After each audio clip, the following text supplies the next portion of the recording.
Bama fans, I waited for everybody to get their words in, talk about the game. Everybody want to say we escaped with a win. I said but this is a coach's show. Yours truly, Coach One Sports, Coach Kevin Bull Jones. But right now, we're going to talk the quick recap of the game with another brother from another mother. I got plenty of them, so you're going to hear me say it all the time. William Bear Severi, all right, athletic director and administrator at Drew High School down here in the Metro Atlanta area at Drew High School, and also a wonderful friend and a definitely advocate of watching young men get to the next level and play football. He's done so much. And if you got a chance to see any of my other shows, sports fans, you got a chance to hear him tell his story and why he does what he does. But also, he does know some football, so we're going to have some fun talking about a recap of the Bama game. And I said I want to do Bama first before we go on to the guys up at Athens on the other show, because, I want to give love. You know me, I got to give love. So without further ado, hey, Bear Severi, Williams Bear Severi, how you doing, my brother? Man, I'm doing great, man. How about you, man? I'm doing great. Laugh as well. Man, listen, people. He went to Norfolk State. He went to Norfolk State. He keeps saying we, like he went to Bama. He did not go to Bama. He went to Norfolk State. I know, I saw the degree. But okay, let's go. He's absolutely correct. Yeah. That was the fan part of me came out. So I'm gonna come back to earth and do the coach. Okay. I'm gonna go to coach part. So you're right. Spartans. Yeah, go Spartans. You're right. NSU for life. Okay.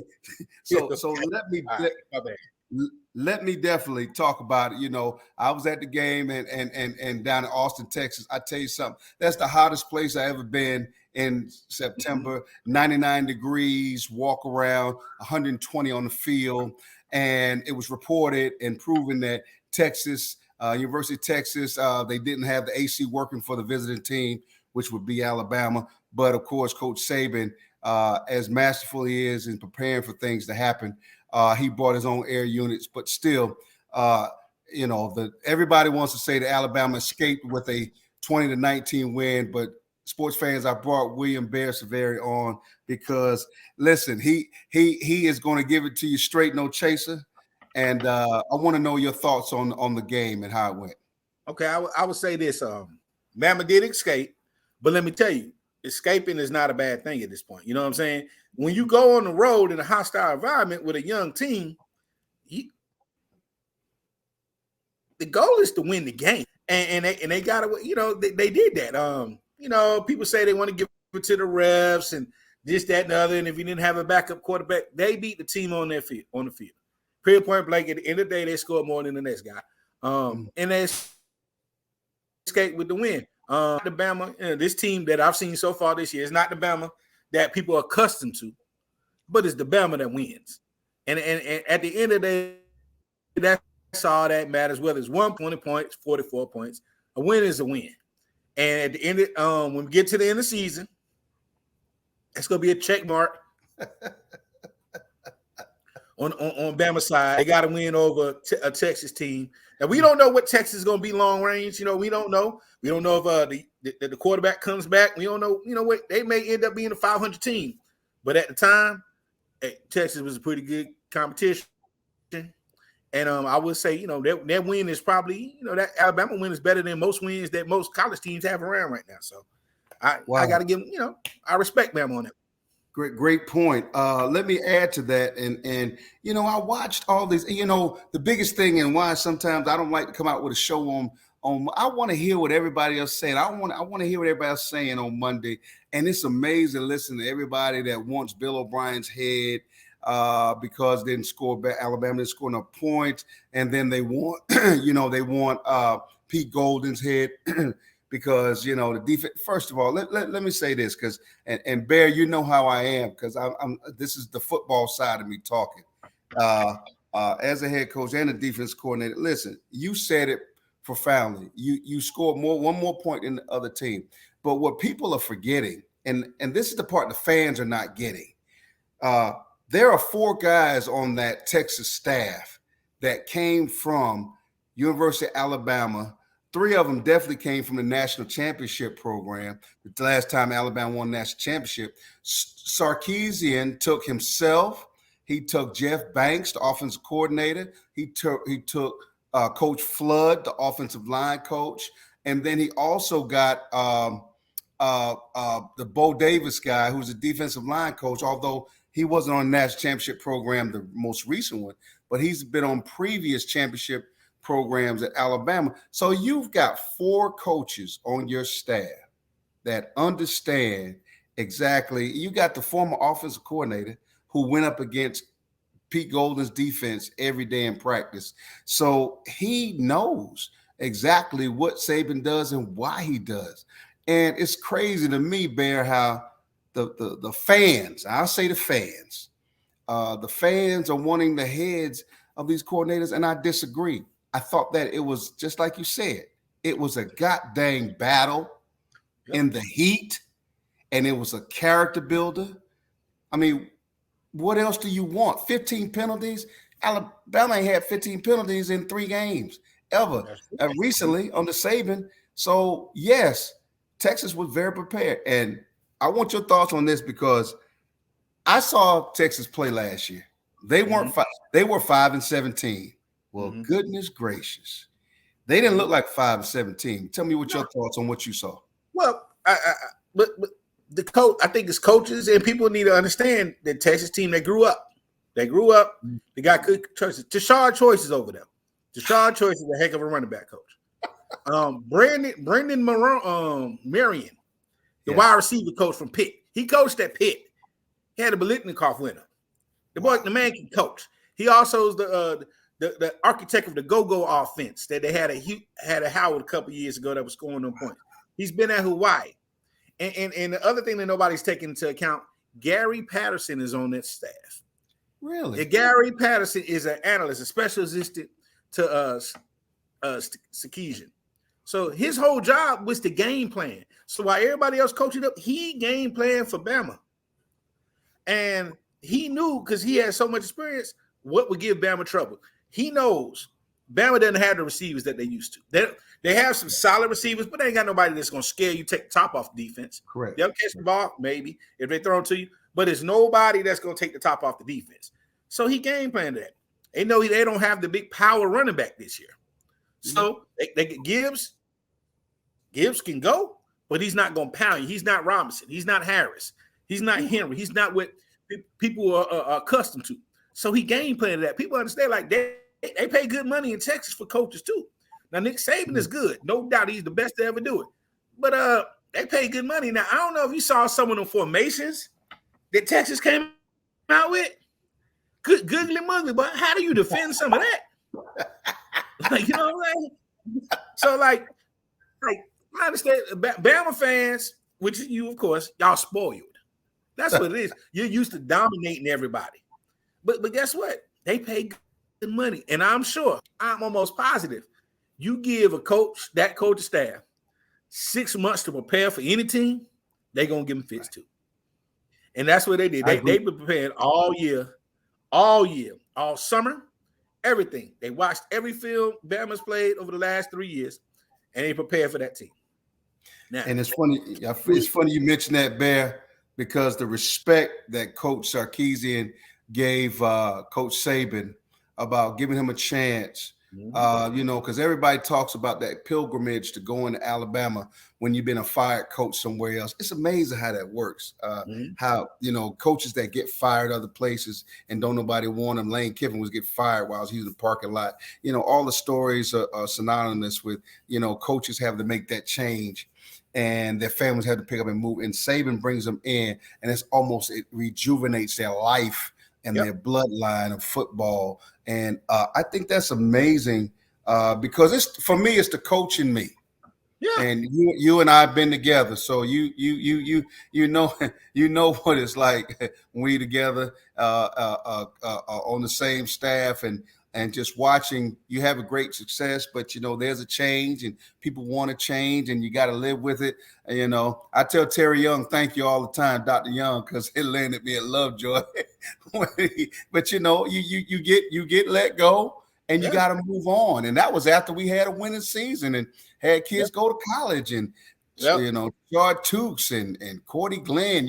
I mean, if it wasn't for you being a part of that as well, what would have happened to those kids? So, it's almost like collateral damage. And to watch Sarkeesian, he made a statement I read. He said the biggest thing in that game, he didn't want to let Coach Saban down on his ability to coach the best he can. Hey, Bear, that thing shook me. Okay, we talk about fan part. I ain't fan right now. This Coach Bull Jones talking. Bear, give me your thoughts, man, because that thing shook me. That's big. It's like you want to make your dad proud. It was almost like that. I want to make dad proud. I've been like that. Sarkeesian, people don't understand. He's been through so much rehab. They fired him 3 different times at different places. Nick Saban took a chance on him when he was at his lowest point. Wow. So he didn't want to let him down. So one thing about him, he took the right job. Texas is the right job for him. He's going to do great things at Texas. You know what I'm saying? And he put together a heck of a staff with a heck of a game plan, and he had motivation to make sure. Listen, I can't let Dad down. I can't let Nick down, Coach Saban down. I can't do it. Mm-hmm. It's almost the same way that some of Saban's former players feel about him. You know what I'm saying? Right. Some of former, I got to do right because I can't let Coach Saban down. You know what I'm saying? This is our standard. So he was done, but he was adhering to the standard that was set forth for him by Coach Saban. And that's going to trickle down to Texas because that's going to be the standard of Texas, man. And like I said, I'm more like, Bama. Yeah, Bama's been in dogfights the last 8 of the last 10 games if you really playing. So Bama's accustomed to the dogfights. So this 1 point win wasn't surprising. They barely beat Auburn. There was a dogfight against LSU. They beat Arkansas by 7. Like, you know what I'm saying? So Bama's been in dogfights. I'm more impressed. That game to me was more about Texas than anything else. Yes. And I would have loved to see what happened. I would have loved to see what would have happened had that quarterback not got hurt. Ooh. Yeah. I'm not going to say they would have won the game. You know what I'm saying? I'm not going to say, but I would have loved to see what happened. I mean, the safety, we all know, whatever. Right. That was a controversial play. It goes one way or the other. Could have been anything. Yeah, Bama got some work to do, though. Yes. Bama got some work. Wow. Bama got some work to do. I would say that. Yes, and I think they know. And here are the 3 phases. I think character-wise, Bama lost some composure watching Coach Saban. I was very close to the field, in the stands, but I watched Coach Saban after the game, and I think one of the networks caught it. When he's walking out to shake Sarkeesian's hands, he's having to jump some players because they're celebrating in a way that it's a lack of respect. And I tell you, being at that game, hats off to the Texas fans, truly class act. I was so impressed by them. Yes, they wanted to win. It wasn't nothing trashy, wasn't anything sleazy. I got to give them props for that. The game went the way it did. I knew with 1:29 seconds left, there are some things that had to change. The offensive line has to wake up a little bit, definitely. And, listen, I need To'o to make more tackles inside the box. I just need it. I feel like it's a void right now in that defense. The edge guys with Will Anderson and Dallas Turner, who they are, but they knocked the quarterback out the game because you're not going to be able to sit back there too long. But I thought that Coach Joseph, who's the passing game coordinator, defensive passing game coordinator, I thought he had a great scheme. They didn't stick to their scheme that fourth quarter, and that kind of threw me off because from a scheme wise, they had some things that they took away Burton from us. And I thought they did a masterful job. Tell me what your thoughts were on that. I think, with Bama is you got to take away the dangerous weapon. And the only thing they seem to have on the outside is Burton. The thing that scares me about Bama the most is Bama normally recruits the best plays, the best of the best, the best of the best. You know what I'm saying? All right, yeah, we got this, that. When I saw them this spring have to go to the portal so much, I'm like, yo, what's going on? Like why are you having to go? You went in the portal for three receivers. Mm. You know what I'm saying? You in the portal for a running back. A running back should never be a problem at Bama. You know what I'm saying? After all these receivers went out, that you shouldn't have to go to the portal. So now that leads me to question, okay, what's happening to the guys you recruit? And the guys you recruiting, how are they feeling about you bringing these guys in from the outside who not doing it the Bama way necessarily onto the field? So now, there's little rumors that there's chemistry problems, and I can see where there's chemistry problems because Bama has a standard. But if you bring in a guy from LSU, a guy you just faced at UGA, a guy from Louisville, a guy from Georgia Tech, a guy from Tennessee, they may not be doing it the Bama way. So I start questioning what's going on when you're changing the formula that got you there by bringing in all these outsiders. Bama's biggest thing is they develop.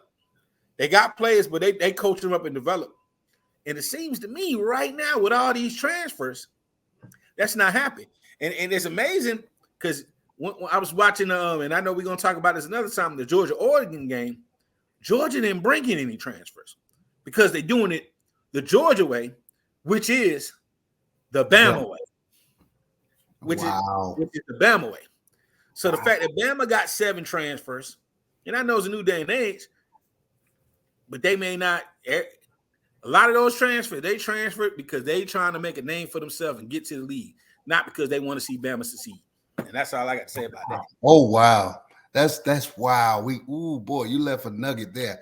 Wow, you got me on that one, Bear. I didn't think about that, but and from a coach's standpoint, yes, you have to get in those type of situations in the game to find out, the whole marinating of being experienced playing together with guys. I see where you're going with that because if you haven't been with a guy as freshman, sophomore, junior year, you don't know how he's going to react in a situation when somebody and like I said, Texas had a great defensive plan. With the exception of the 81-yard touchdown run that Georgia had, they had right at 100 yards, 103 yards rushing the whole game. And they definitely wouldn't have won the yardage battle had it not been for that touchdown run. But on the flip side, Georgia's defense gave up only one. Bama. I apologize. Bama's defense only gave up 1 touchdown, and they submitted to a three field goals. So you got a point there. And that meshing of kids in different places in tough situations. And Bear, when I tell you it was 106,000 people there, it was and they only gave the Bama fans 10,000 tickets, and they couldn't bring their band. So if you walk around with a Bama hat on or a Bama shirt on, you were definitely in the minority. And I mean, you were so scarce, it was kind of hard. I saw more people at the airport with Bama stuff on than I saw in the game. So if that tells you anything, but you're right. So. I agree with you on your thoughts on how that changes things. So final thoughts on on Bama before we talk about who your coach of the week was, high school football here in Metro Atlanta. Your last thoughts on Alabama football in that 2019 win. I think Bama's gonna be fine. Bama's gonna be fine. Bama got better players, better coaches, all that stuff. The only thing that scares me, man, when it gets to the end, is those transfers. Like, Burton, he left a winning program to come to Bama, and it wasn't because he wanted to see Bama win. Gibbs left. Gibbs is going to be a draft pick regardless if he stayed at Tech or not. But he came to Bama. Was it to win, or was it because he's trying to see his stock rise? You know what I'm saying? So if these guys, if he can get them to buy in, and I know he can, or he'll get rid of them. You know what I'm saying? But I just think fans need to get used to Bama has come down to where everybody else is, the rest of college football is, you know what I'm saying? They got better players, but they're not as scary. They're not big bad Bama, scary Bama no more. Because they just don't have the guys on the outside this, like, ain't no Devontae Smith over there. Ain't no Jamison Williams over there. You know what I'm saying? Ain't no Waddle nowhere to be found. Judy nowhere to be found. Like, they had a long run. But right now, like, not saying they're not in the building because they may be in the building, they just can't get on the field yet. Right. But offensively, they don't scare you like they used to. Defensively, they terrify you, except Kool-Aid. Kool-Aid, he about to take it to Flavor Aid or something like that. Kool-Aid got some problems now. But he's young, you know, his second year in the league, you know what I'm saying? They ain't gonna pick on him because I wouldn't pick on the other guy. But it ain't gonna be all right. Bama Bama, at the end of the day, Bama's gonna be in the running. But sports fans, I know y'all that leave comments with me, and I can imagine what these comments are going to look like after this show, because as you can hear, Coach Bear Severi, you know, he is giving his honest opinion on his thoughts as a not a Bama fan, but definitely a coach and a view of what happened on Saturday. And I wanted him to give that. I wanted to give that other side of what people were thinking, even though we had a lot of people thinking that. I know who his favorite team is, and that's fine. But, you know, as we talk about those things he's got it over his left shoulder there, you know, and we'll get to that show another time. But what I wanted to, you know, closing thoughts for me on the process, and I mentioned this in my other shows, it takes, you got to have to learn how to be a road warrior on the road to win, to build character, to be a national champion. So if Bama wants to be a national champion, which I think they can be this season, they have to learn how to win those games. So in truth, there is a lot of truth to some of the pitfalls that you saw in the game, Bear, because I feel like, but those are growing pains. And you get them now. Second game of the season. Get them now, okay? Get them now, okay, so that you can learn from it. The greatest thing is when they watched that film on Sunday, they all saw some things they could have done better. Even Will Anderson, and you know I love Will Anderson. Okay, I love the ground he walks on as a person. But yeah, he had some penalties. Okay, yeah, there was some questionable calls, but not all those calls were questionable. A lot of those calls were because Bama players, face masks, late hitting. There were some things that didn't go well. But guess what? You find a way to win in spite of. Mm-hmm. Now we're talking about character. So what I want to leave with this show before we talk about the high school coach of the week that I want you to talk about, Bear, is sports fans. You're a Bama fan. Hold the rope. Just understand, we ain't got to fire no coaches right now. If you're in your feelings about the coordinators, okay, guess what? Be in your feelings and go talk to your buddy next door, your next door neighbor. But when it's all said and done, you know, Bama only defensively gave up 1 touchdown and 3 field goals. Now, if Texas turns around and goes on an eight game run and ends up one of the top teams in the nation, then what are you going to say about Steve Sarkeesian? Okay, offensively, they got some work to do. Okay, offensive line, find somebody, you know, but that, you know, find somebody to get the ball to. Harold didn't play, the kid transferred from Louisville. So, yeah, you're right. Yeah, we had some kids not there, but they still got to find a way to win. I loved how Gibbs caught that ball out the backfield. Unbelievable. And the reality of it is Bryce Young took some serious hits in that game. I was very concerned about why he wasn't running at the beginning of the game, but he decided to run in the fourth quarter. So sports fans, when he needed to. The game is 60 minutes long. Okay, all said and done, Bama found a way to win in 60-minute football game, not the 58-minute and 21-second game. So with that being said, you know, hopefully Bama will just take this, learn, and move on. Now, Barry, real quick, I want you to talk about your coach of the week in the Metro Atlanta area, and I'm going to give the floor to you. Okay, my high school coach of the week first is a good friend of mine. He's a guy who's been through a lot of ups and downs, man. You know him very well. He's been several different places. He's just getting back, getting his feet wet. Again, Coach Larry Harold at Central Gwinnett. Coach Harold, he's been through a lot, man. He was at Riverdale with us for a while as an OC. Then he went to Macon, Roquan Smith. Left Macon County, went to Brunswick. Didn't work out there at Brunswick. He went to American Sumter. He was at Central Macon. He went to Kentucky State. He went to Tennessee for a little bit. Got you know, stuff happened in Tennessee. SEC football is not for everybody.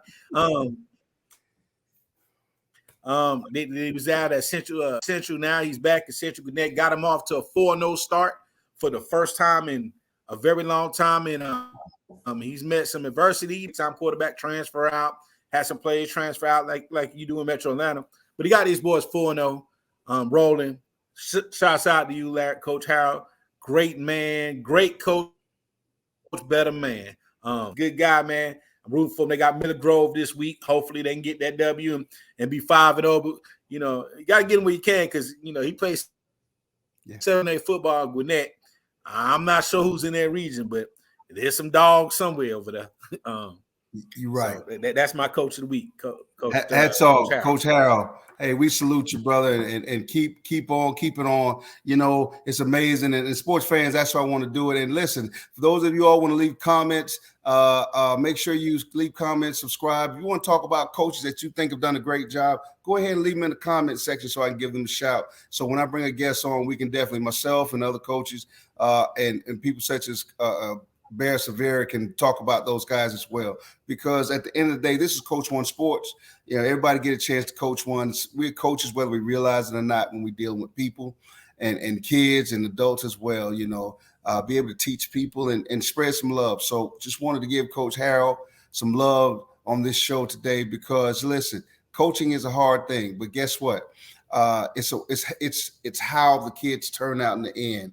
And we just wanted to give him his flowers on that. So if you enjoyed the show, please make sure that you subscribe, click that button, as well as I'll be back with Coach Bear Severa. He's going to give us some other stuff I can't tell you right now, but it's coming. I'm gonna give you some other stuff that he's going to turn up on. Might be them folks over his left shoulder. I don't know, but we're going to find out. But we're going to give him a shot to make it do what it do. But I want to thank him for coming on the show. Bear, it's great to see you. We're gonna get together again, my brother, and talk some more sports. Thank you, folks. You enjoyed the show. Once again, make sure you click, join, and also down the bottom, I'm going to leave information on the social media contacts for Coach Bear Severa as well. Thank you so much. If you enjoyed the show, we'll talk to you later. Click, subscribe, love, comment. Thank you once again for watching Coach One Sports with yours truly, Coach Kevin Bull Jones. We out of here.